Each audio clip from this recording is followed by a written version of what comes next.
सबसे पहले आपसे ये पूछना चाहते हैं, जिंदगी के सफर में आपकी जवानी के कोई ऐसा मोड़ या कोई ऐसी शख्सियत जिसने आपको मोटिवेट किया, जिसने आपको आगे बढ़ने में या इस जगह पे आने में आपकी बड़ी रहनुमाई की हो, तो ज़रूर हमारी ऑडियंस को इसकी वजह बताएं। बहुत शुक्रिया साहब, क्या याद दिला दी आपने, जवानी की बात की है।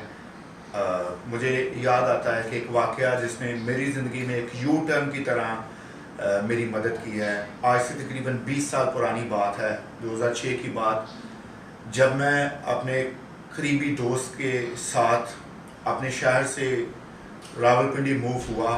पैसा बनाने का भूत सवार था, इवन अपनी जो सेकेंडरी की एजुकेशन है उसको छोड़कर मूव हो गया।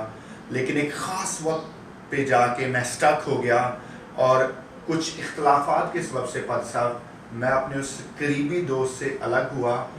फैसलाबाद से निकला था पैसा कमाने के लिए, कुछ ज़िंदगी में बनने के लिए, लेकिन मैं नाकाम हुआ। और जब फैसलाबाद वापस आ गया तो यकीन मानिए मेरे पास साइकिल होती थी वो भी ना रही।